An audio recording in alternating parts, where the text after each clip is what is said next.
आज हम राज्यसभा के गठन या संरचना के बारे में अध्ययन करेंगे। राज्यसभा का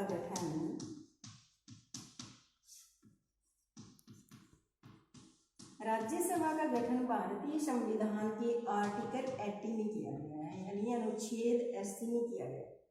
राज्यसभा को द्वितीय सदन, उच्च सदन व स्थायी सदन भी कहा जाता है। इसे स्थायी सदन क्यों कहते हैं? क्योंकि राज्यसभा का कभी भी विघटन नहीं होता है। 1/3 सदस्य प्रति 2 वर्ष बाद सेवानिवृत्त हो जाते हैं और उनकी जगह नए सदस्य ले लिए जाते हैं। राज्यसभा के गठन हेतु हम 5 मुख्य बिंदुओं का अध्ययन करेंगे। पहला है सदस्य संख्या,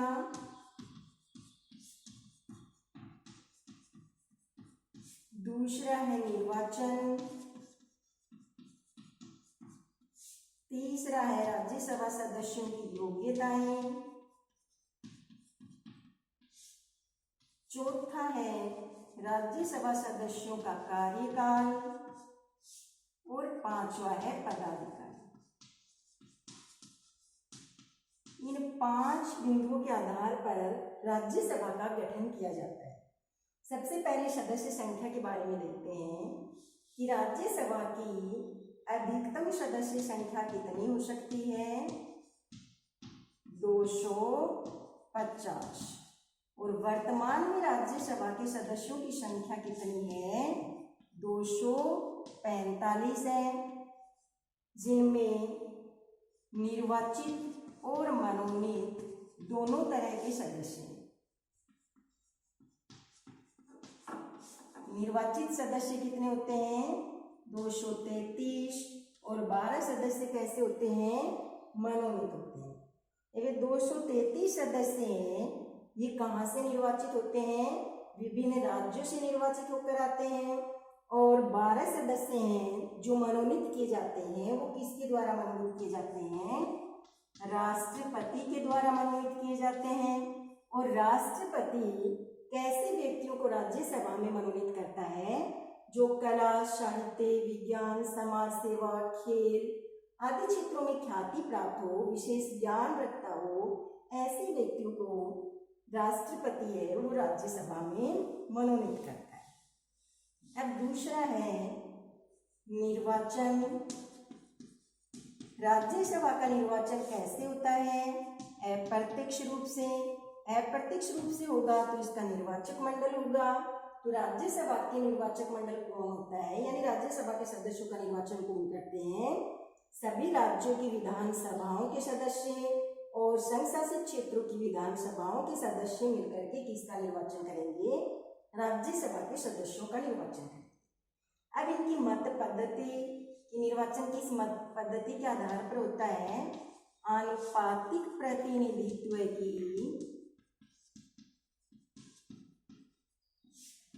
एकल संक्रमणीय मत पद्धति।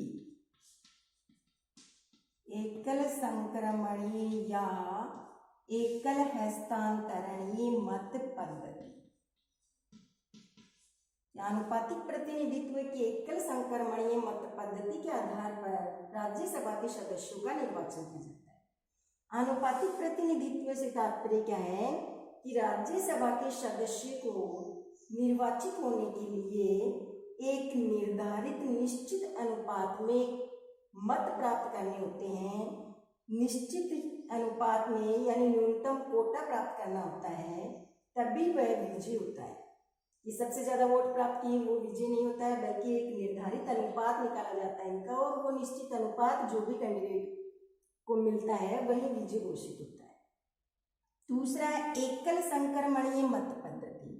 एकल संक्रमणीय मत पद्धति से तात्पर्य क्या है कि राज्यसभा सदस्यों के निर्वाचन में जितने भी उम्मीदवार खड़े होते हैं चुनाव मैदान में, जैसे मान लीजिए कि 4 उम्मीदवार खड़े हैं A, B, C, तो मतदाता है वो प्रत्येक उम्मीदवार को अपना मत देगा।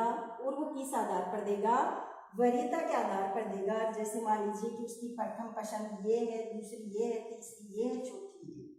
तो इस तरह से वह वरीयता के आधार पर प्रत्येक उम्मीदवार को अपना मत देगा। फिर प्रथम मत चक्र की गणना होगी, उसमें जो न्यूनतम अनुपात या निश्चित कोटा जो भी उम्मीदवार प्राप्त कर लेता है वह विजय घोषित हो जाता है। यदि किसी भी उम्मीदवार को निश्चित अनुपात में मत प्राप्त नहीं होते हैं तो ऐसी स्थिति में दूसरे मत चक्र की गणना की जाती है, और ऐसी सिचुएशन में क्या होता है कि जिस उम्मीदवार ने सबसे कम वोट प्राप्त किए हैं उसके मतों को रद्द कर दिया जाता है, यानी उसको चुनाव मैदान से बाहर कर दिया जाता है, और उसके मतों को दूसरी वरीयता के आधार पर अन्य उम्मीदवारों की प्रथम वरीयता में स्थानांतरित कर दिया जाता है। इसलिए इसे क्या कहते हैं, एकल संक्रमणीय मत पद्धति कहते हैं। ये हो गया राज्यसभा सदस्यों का निर्वाचन। अब राज्यसभा सदस्यों की योग्यता, तीसरा पॉइंट है योग्यता। तो राज्यसभा के सदस्य के लिए कौन कौन सी योग्यता होनी चाहिए? सबसे पहले वह भारत का नागरिक होना चाहिए। दूसरी योग्यता कि उसकी आयु 30 वर्ष या इससे अधिक होनी चाहिए। तीसरी योग्यता है कि वह केंद्र सरकार या राज्य सरकार के अधीन किसी भी प्रकार के लाभ के पद पर ना हो। और चौथी योग्यता क्या है कि वह किसी भी न्यायालय के द्वारा पागल या दिवालिया न ठहराया गया। उसके बाद में चौथा बिंदु आता है कार्यकाल। राज्यसभा के सदस्यों का कार्यकाल कितना होता है? 6 वर्ष होता है। क्योंकि हमने पढ़ा कि राज्यसभा एक स्थायी सदन होता है, इसका मतलब कि इसका कभी भी विघटन नहीं होता है। 1/3 सदस्य प्रति 2 वर्ष बाद सेवानिवृत्त हो जाएंगे और इनकी जगह नए सदस्य ले लिए जाएंगे। इसलिए राज्यसभा एक स्थायी सदन है और इसके सदस्यों का कार्यकाल 6 वर्ष होता है। उसके बाद में 5वां पॉइंट है पदाधिकारी। राज्यसभा के पदाधिकारी कौन होते हैं? सभापति और उपसभापति।